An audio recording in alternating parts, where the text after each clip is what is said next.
Olá, eu quero cumprimentar a você, o senhor, a senhora, com a paz do Senhor Jesus Cristo. Essa paz que só Jesus Cristo pode dar. E hoje nós estamos aqui mais uma vez no nosso programa Doutrinas Básicas para falar a respeito de mais um assunto de doutrina básica da Bíblia. Doutrina bíblica e básica, porque essa doutrina bíblica é conhecida, aqueles assuntos mais básicos, mais conhecidos das pessoas. E nós temos mais um assunto aqui hoje. Esse assunto está relacionado a uma pergunta que as pessoas normalmente fazem, que elas perguntam assim: bem, por que existem tantas denominações cristãs no mundo? Jesus Cristo não é o mesmo? E outra, a Bíblia também não é a mesma? Então, muito bem. Essas são perguntas decorrentes do que as pessoas veem no cristianismo como um conjunto de movimentos religiosos que deram origem a vários ramos denominacionais. Apesar de Cristo ser o mesmo, atualmente existem milhares de denominações cristãs no mundo. E cada uma delas defende suas convicções religiosas, que elas consideram corretas, e isso em detrimento de outras que elas consideram incorretas. Mas vamos considerar então o que levou o cristianismo a se dividir em um número tão variado de denominações cristãs. Cada um ali diferente daquelas formas que usam para professar a sua fé em Jesus Cristo. Vamos então à Bíblia. A primeira carta do apóstolo Paulo aos Coríntios informa que a divisão interna ali naquela igreja residia no fato de que as pessoas olhavam para os homens apenas como figuras humanas e não olhavam para Cristo.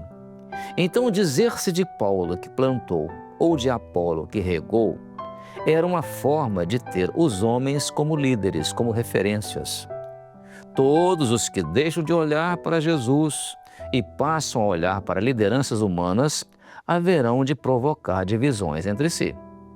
Agora, Paulo lhes ensinou, e aliás eles aprenderam, que todos nós pertencemos a Cristo. Por quê? Porque Ele, Jesus, é quem dá o crescimento.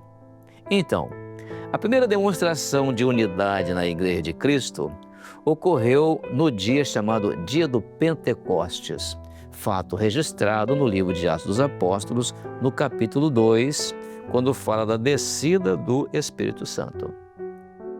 E embora usasse uma forma de comunicação misteriosa chamada línguas estranhas ou línguas desconhecidas, a voz do Espírito Santo foi entendida por todos os povos que estavam ali em Jerusalém. Cada um deles entendeu em seu próprio idioma a mensagem de Deus transmitida daquela forma. O verso 5, por exemplo, dá conta de que ali, esse do mesmo capítulo 2 de Atos dos Apóstolos, ele dá conta de que ali estavam pessoas de todas as nações do mundo. E os versos 9 até ao verso 11 citam, inclusive, os nomes dessas nações. Então isso demonstra que, quando Deus fala, o homem é capaz de entender a voz de Deus, independentemente da nação a que pertença.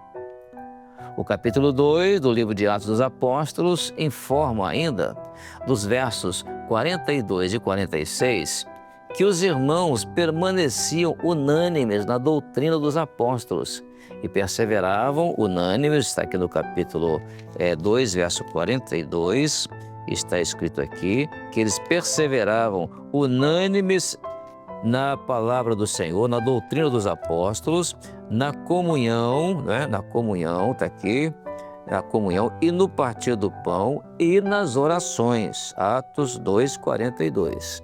Então nós concluímos que, ao ouvirem a voz de Deus, as pessoas são agregadas a Ele, pois o que vem de Deus unifica. Isso prova que a Igreja dos Dias dos Apóstolos teve, sim, uma unidade muito forte.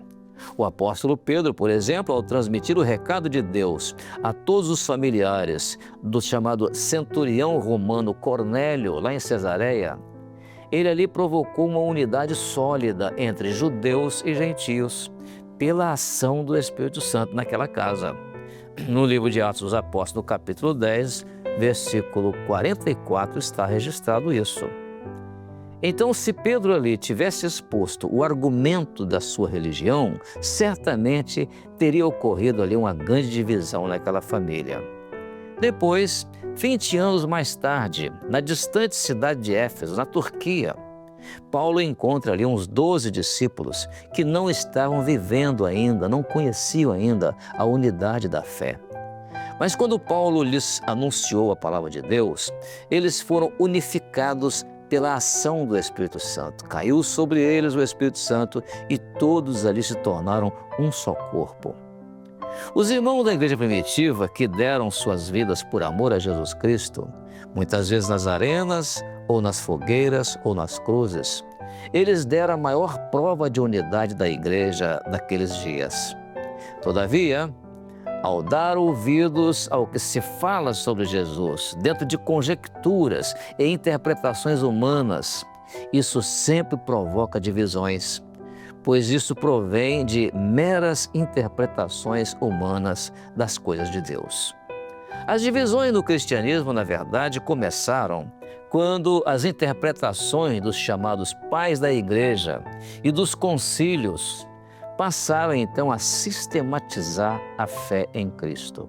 A partir dali, todas as vezes em que no cristianismo ocorreu a sistematização da fé, então prevaleceram ali as interpretações das Escrituras e a criação de dogmas e ortodoxias que substituíram a verdade, a verdadeira fé transmitida pelos apóstolos.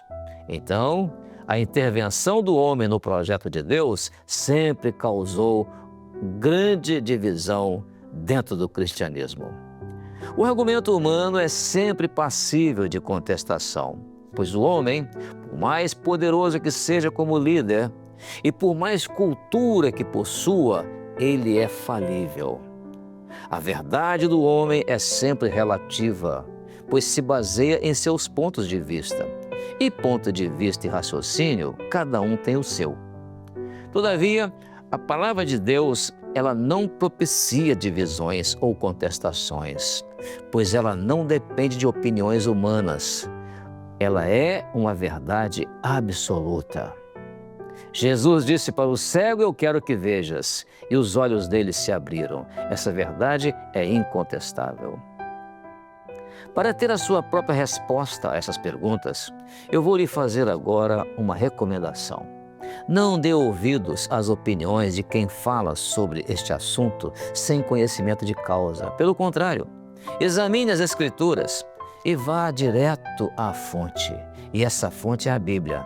Eu estou certo de uma coisa: Deus falará ao seu coração e todas as dúvidas serão dissipadas. Olha, vá a Cristo e não àqueles que falam sobre Cristo sem conhecê-los. Amém? Deus então abençoe a sua vida espiritual. Com a paz do Senhor Jesus.